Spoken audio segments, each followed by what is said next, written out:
tarde a todos. Que a paz do Mestre Jesus envolva nossas mentes e nossos corações, para que possamos bem assimilar as lições de hoje, as reflexões de hoje. E o nosso abraço fraterno a todos vocês que estão aqui nos ouvindo neste momento. E hoje vamos falar sobre Deus e o infinito. Este é o primeiro assunto que está em O Livro dos Espíritos. E, como o próprio nome fala, o Livro dos Espíritos foi um livro trazido pelos Espíritos. Em 1855, o professor Hipólito Leon Denisard Rivail começou a frequentar reuniões mediúnicas, onde espíritos, através dos médiuns, respondiam a perguntas. E o professor Rivail, que era um cientista, um estudioso, começou então a fazer várias perguntas a esses espíritos. Ele consultou vários espíritos, frequentou várias reuniões e fez perguntas sobre diversos assuntos. Todo o material que ele obteve nessas reuniões, ele separou, ordenou, analisou, levou tudo ao crivo da razão e ele viu que ele tinha ali material para escrever um livro. Foi então que ele escreveu o Livro dos Espíritos, cuja primeira edição foi lançada em 18 de abril de 1857. Essa primeira edição de O Livro dos Espíritos estava dividida em 3 partes, contendo 501 perguntas.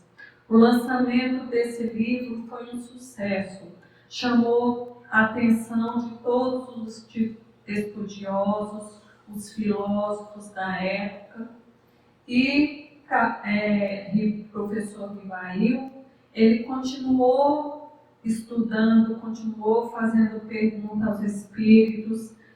Tinham vários médiuns, amigos seus, que lhe encaminhavam perguntas, respectivas respostas, e ele sempre fazendo análise dessas perguntas e dessas respostas. Então, sobre a orientação dos espíritos superiores, ele resolveu restaurar esse livro, reestruturar esse livro, colocando ali mais conteúdos. Ele fez uma revisão sempre orientado pela equipe espiritual. E em março de 1860, ele lançou a 2ª edição de O Livro dos Espíritos. Agora com o dobro de perguntas, mais do dobro, tinha 1019 perguntas, e o livro está dividido em 4 partes. Essa foi a edição definitiva e é a edição que nós conhecemos hoje. Portanto, o Livro dos Espíritos é o primeiro livro que deve ser estudado por todos aqueles que desejam conhecer a doutrina espírita, justamente com o Evangelho segundo o Espiritismo, que deve ser um livro de cabeceira para lermos e meditarmos todos os dias.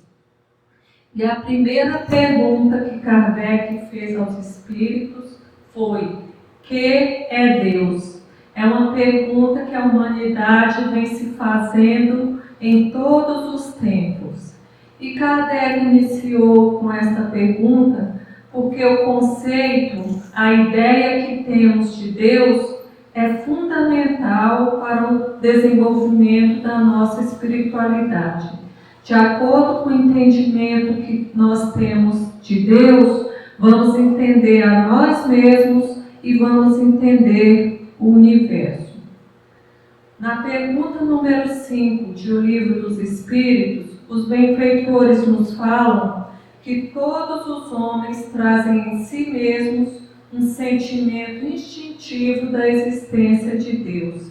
Então, esse sentimento da existência de um ser supremo é universal. Todos nós, todos os homens, em todas as épocas, sempre acreditaram, sempre tiveram esse sentimento que existe uma força superior, que existe algo superior a nos governar e a governar o universo. Mesmo os homens primitivos já possuíam nas suas consciências a ideia de Deus. Os benfeitores nos falam, na questão 5, que isto é uma prova de que Deus existe, que Deus está permanentemente conosco. Os homens primitivos cultuavam Deus através do culto à natureza. Os fenômenos da natureza eram tidos para eles como deuses. Os deuses eram as forças por trás de uma natureza inexplicável. Para os primeiros humanos, eles confundiam a criação com o próprio Criador.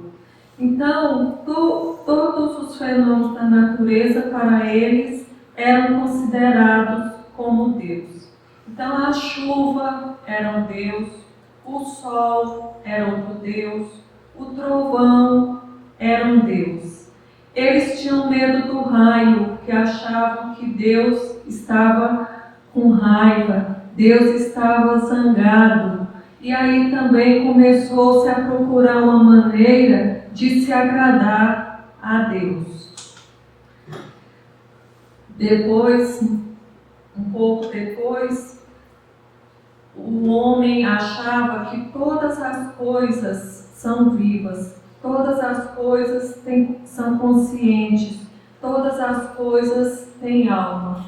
Então, para eles, todos os elementos são passíveis de possuírem sentimentos, emoções, vontades ou desejos, e até mesmo inteligência. Então começou-se a adorar as pedras, achava-se que as pedras tinham vida, tinham alma. Adoração aos vegetais, a vegetação, às árvores, adoração aos animais.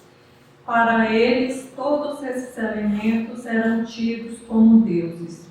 E se começou a fabricar, a fazer objetos, para essa adoração. Iniciou-se então a idolatria, que é a adoração de ídolos. Mais tarde se começou a pensar que existiam espíritos, aliás, que existiam deuses a governar a natureza. Então, eles consideravam os espíritos da natureza como divindades. Vários povos, cada um à sua maneira, buscavam nos elementos da natureza uma conexão com algo superior.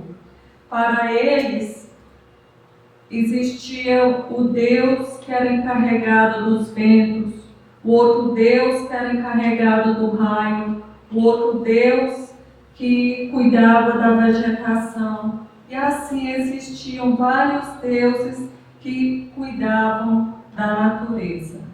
E se começou a criar rituais, músicas, danças, evocações, para estabelecer um contato com o mundo espiritual.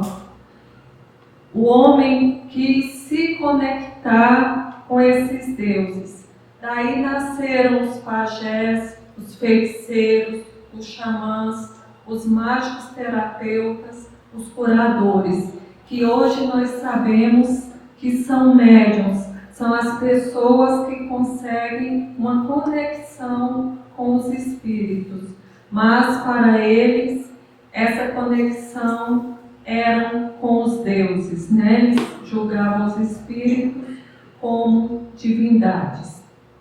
E essas pessoas que conseguiam essa conexão com os deuses eram consideradas pessoas especiais. Então, se passou a referenciar essas pessoas como sendo deuses também. E esses deuses auxiliavam, socorriam, instruíam essas pessoas. Hoje nós sabemos, através dos benfeitores, na questão 537 de O Livro dos Espíritos, que realmente existe a ação dos espíritos sobre os fenômenos da natureza. Mas esses espíritos não são deuses, são espíritos encarregados de cuidar da natureza. Depois, mais tarde, começou-se a atribuir as características humanas aos seres da natureza. Aí surgiu o antropomorfismo, ou seja, os deuses com características humanas. E foram criados os seres híbridos, né? Aqueles seres que eram metade homem, a outra metade animal, ou traziam na cabeça algum elemento da natureza, um sol ou um objeto qualquer. E eram vários os deuses.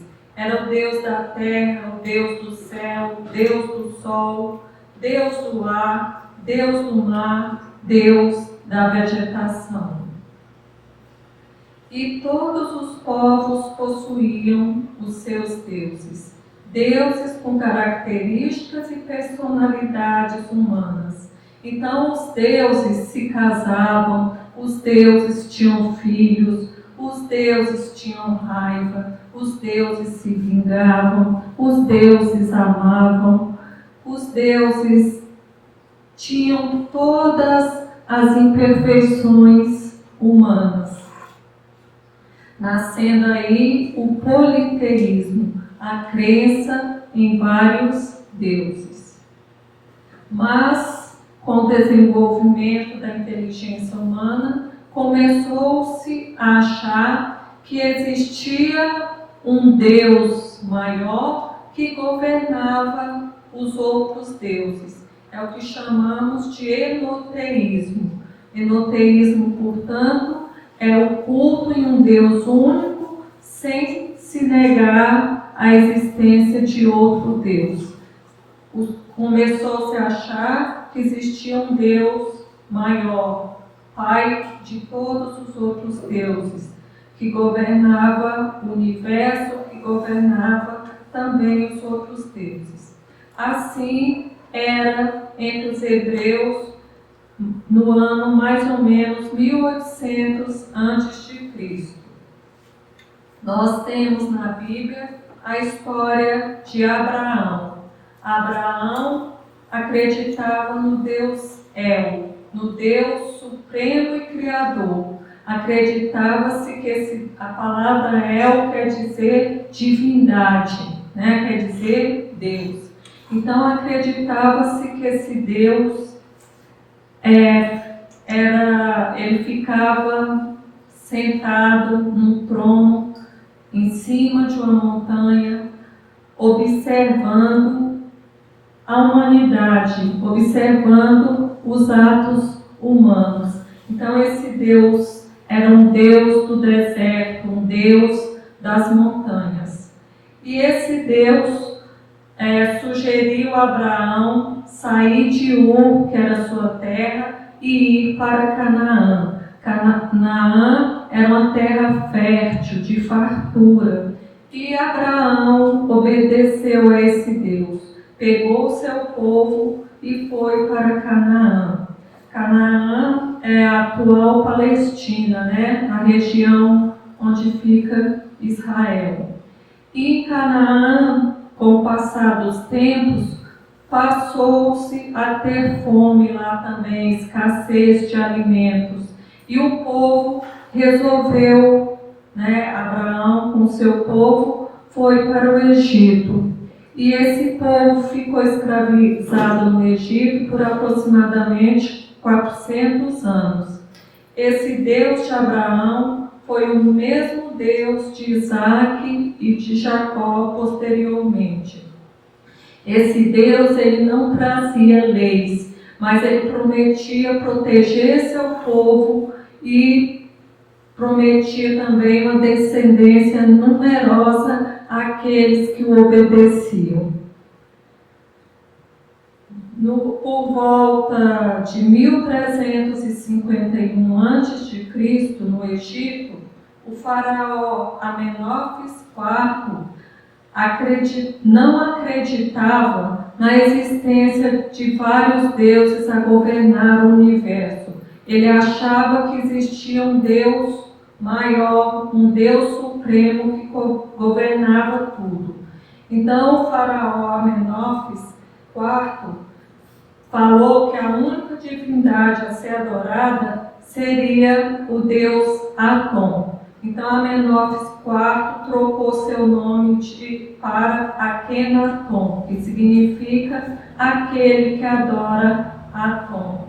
E o deus Atom era um deus fonte de luz, de vida e calor, criador de todos e de tudo. Esse Deus era simbolizado por esse sol emitindo raios. E aquele que fosse atingido por um raio estava sendo abençoado pelo Deus Atom. E essa crença nesse Deus único, no Deus Atom, foi tida entre os iniciados. Os iniciados eram aqueles que estudavam a religião, a filosofia, o universo. Então, nesse grupo que estudava a natureza, nesse grupo de religiosos, foi tido a crença no Deus único, no Deus Atom. Mas, entre o povo, a grande massa, eles não aceitavam essa ideia e continuou se cultivando a crença em vários deuses. Quando o Akhenaton desencarnou, a crença em vários deuses voltou a ser propagada entre os egípcios. Então, surgiu aí a ideia do monoteísmo. Mas o monoteísmo só foi concretizado com Moisés. Moisés era hebreu, mas ele foi criado pelos egípcios. Então, Moisés fazia parte desses iniciados. Ele tinha crença no Deus único. E Moisés foi escolhido por Deus para libertar seu povo da escravidão dos egípcios. E esse Deus apareceu a Moisés sob a forma de uma sarça ardente, uma árvore ali que se queimava, mas não se consumia. E quando Moisés perguntou quem era esse Deus, ele falou: eu sou o que sou, Então esse Deus falou para Moisés que ele era o mesmo Deus de Abraão, Jacó e Isaac. E Moisés chamou esse Deus de Yahvé, que significa eu sou o que sou. E depois começou-se a achar que o nome de Deus era muito sagrado para ser pronunciado, e foram trocando o nome de Deus para Elohim, Adonai, Javé ou Jeová, conforme os povos e a época. Mas é o mesmo Deus com um nome diferente. E esse Deus trouxe as leis. Ele trouxe os 10 mandamentos.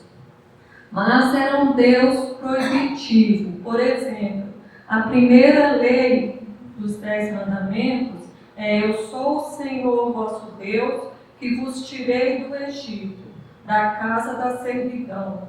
Não tereis diante de mim outros deuses estrangeiros. Então a maioria dos 10 mandamentos tem a palavra não. Não matarás, não cobiçarás a mulher do próximo, e assim por diante. E esse Deus, ao mesmo tempo que ele auxiliava, era um Deus ciumento, punitivo, vingativo, proibitivo, se ele não fosse obedecido. Era um Deus exclusivista, que muitas vezes escolhia um povo, durante as guerras, escolhia um povo para abençoar em detrimento de outros. Então era essa ideia que se tinha de Deus na época. Então se obedecia a Deus mais por medo da punição, mais por medo, E isso foi necessário para o processo evolutivo do povo daquela época, que eram nós mesmos que estávamos lá, Depois Jesus veio e nos falou que Deus é Pai. Jesus chamou Deus de Abba. Abba é uma palavra, é uma forma íntima de se chamar a figura paterna. Abba significa papai. Então, Jesus veio nos falar que Deus é um Pai bondoso. Deus ama todos os seus filhos. E Jesus se refere a Deus usando 3 pronomes.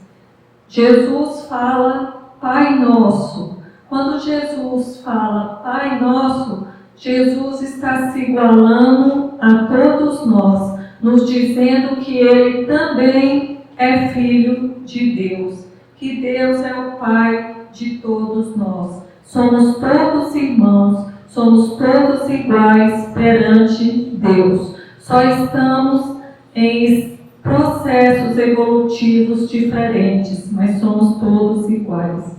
Jesus utilizava também meu Pai.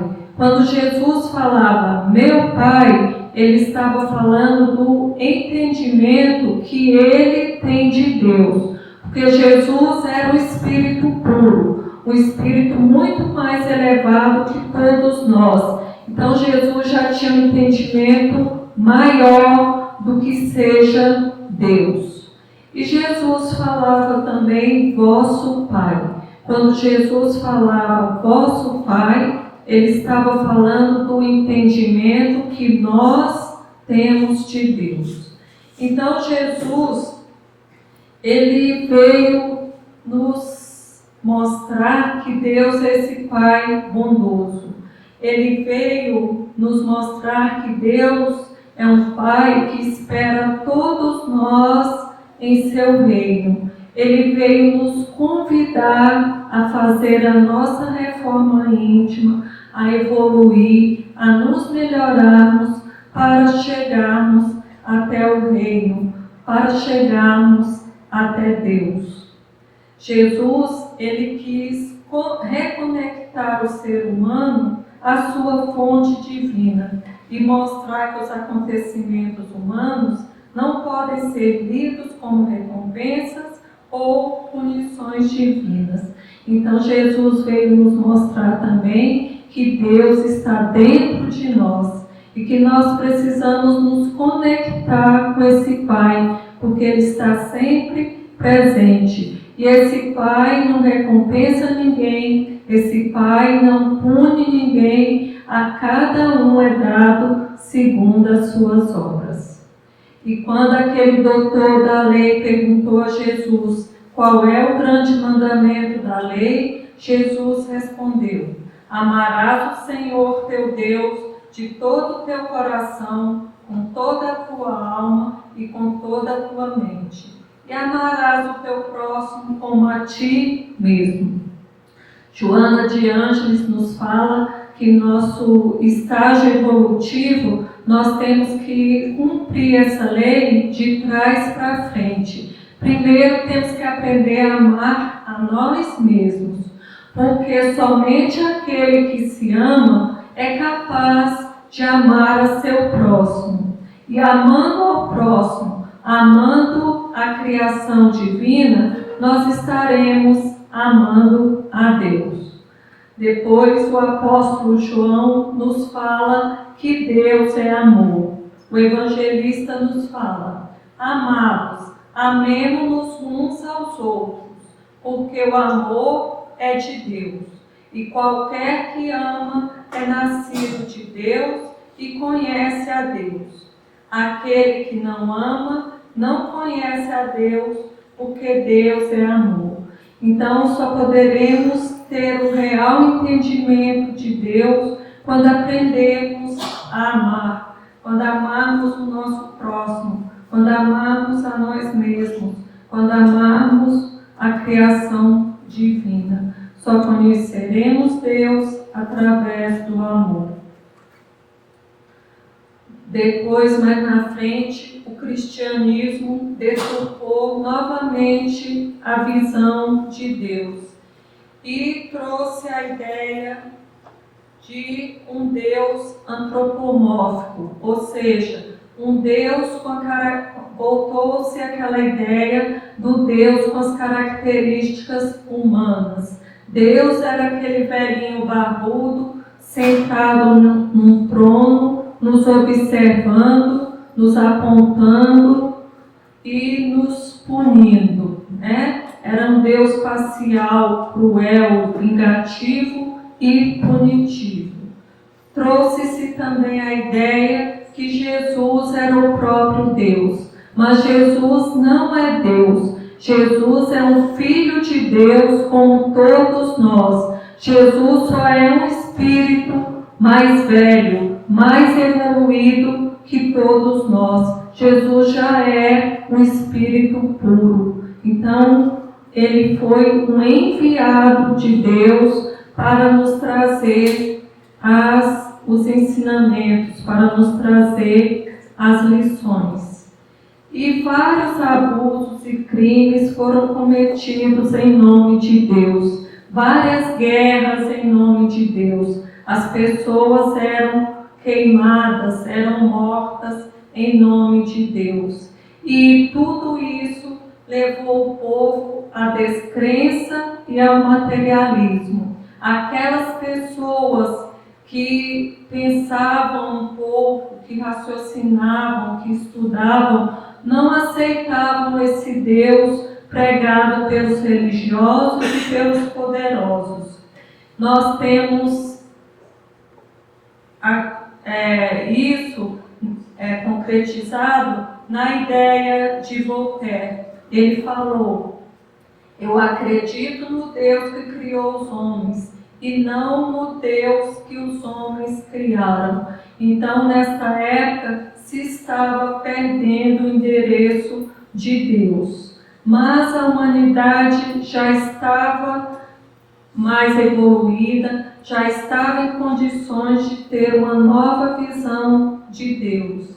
E foi então que surgiu a doutrina espírita, o nosso querido Espiritismo, a doutrina, os ensinamentos trazidos pelos Espíritos superiores. Jesus lá atrás falou que ele não poderia falar tudo, porque nós não estávamos em condições de entender. Era necessário que a humanidade evoluísse. E chegou a hora, né? A hora que houve uma invasão organizada dos espíritos superiores, como nos diz Arthur Conan Doyle.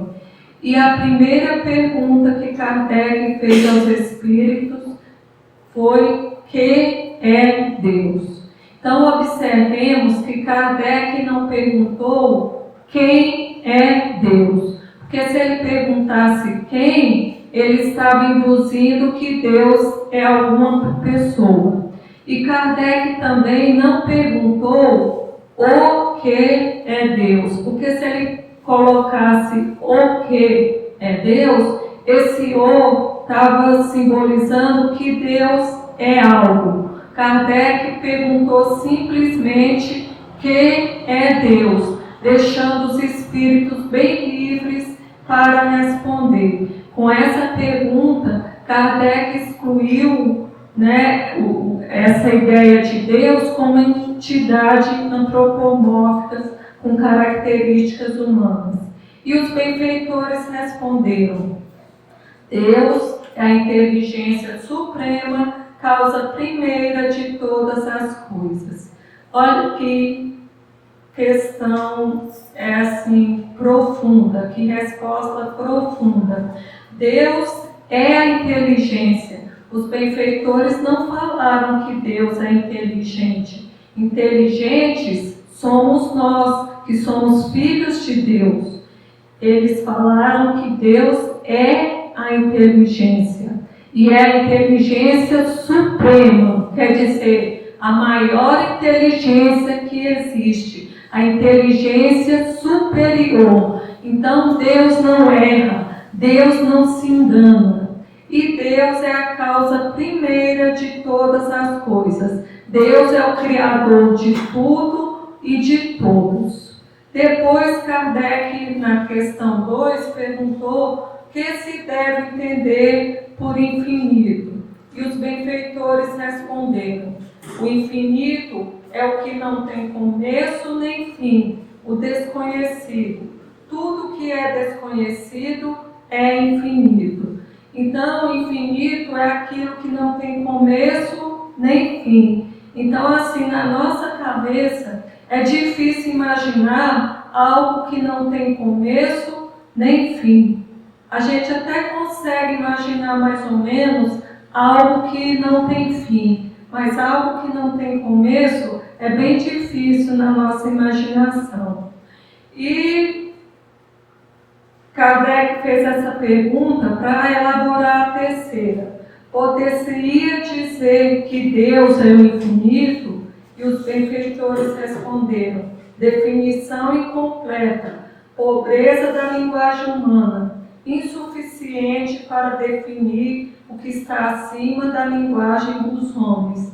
Então, dizer que Deus é o infinito é pobreza da nossa linguagem, é desconhecimento, porque Deus, o infinito, é um atributo de Deus, mas Deus não é o infinito.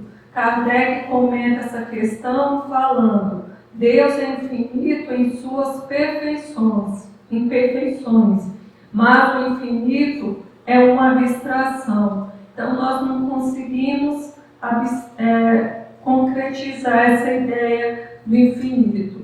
Dizer que Deus é o infinito é tomar o atributo de uma coisa pela coisa mesma. É definir uma coisa que não está conhecida por uma outra que não o está mais do que a primeira.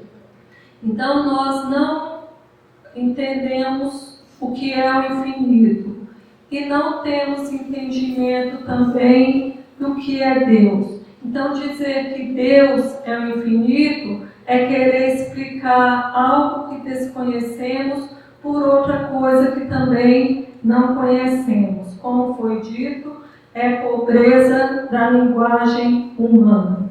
Então, o que nós sabemos é que Deus que o infinito é um atributo de Deus.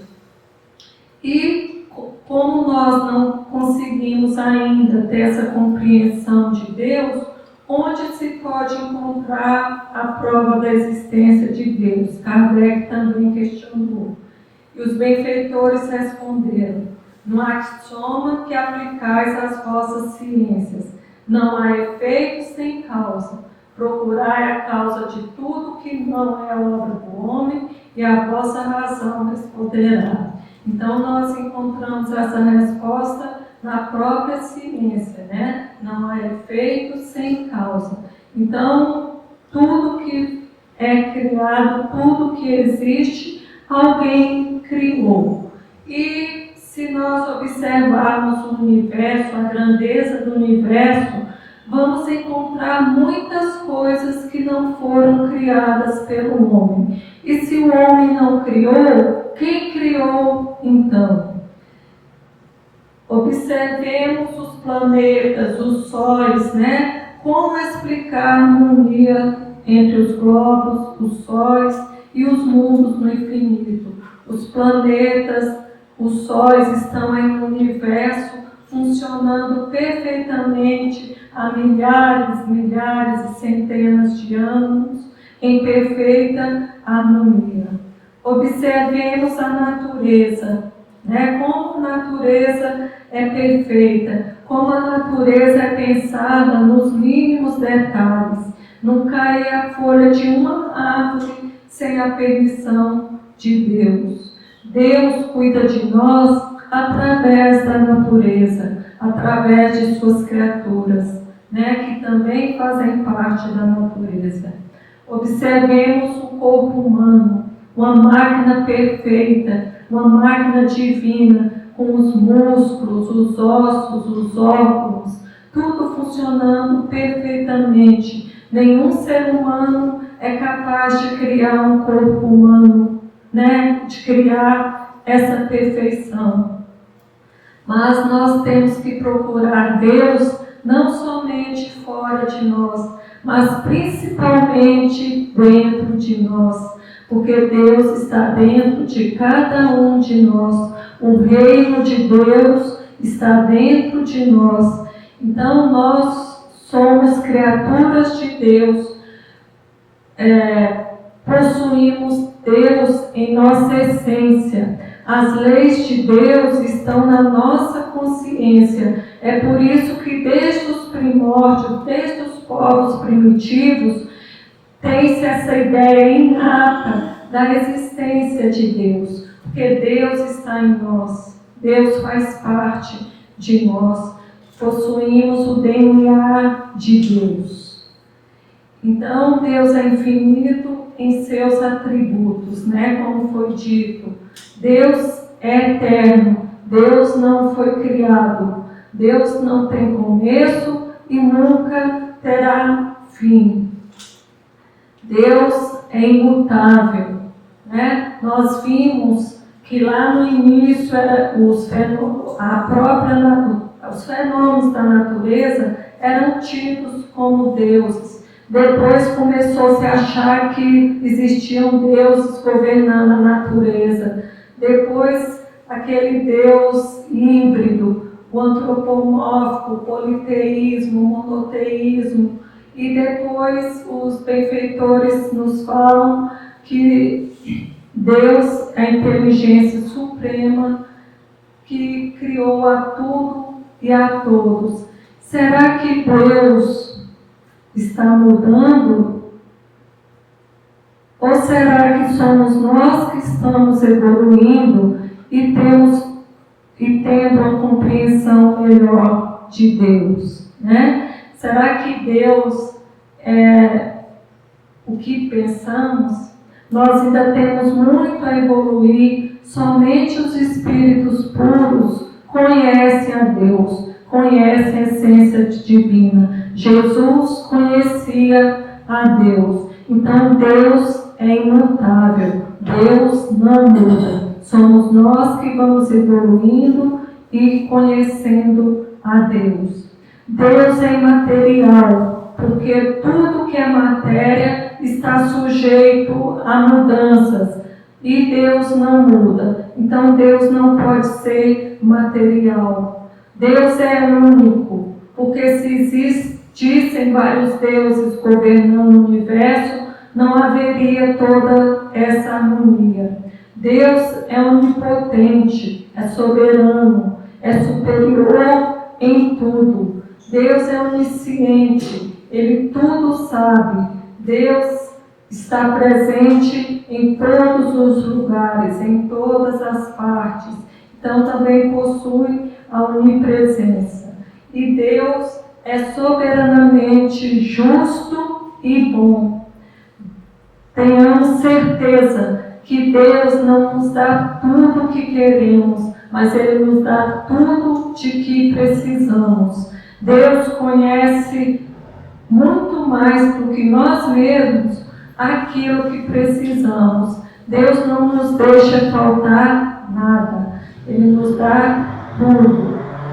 Então, Deus é justo e bom. Ele não pune, Ele não se vinga. Ele nos dá oportunidades de repararmos os nossos erros, oportunidades de evoluirmos.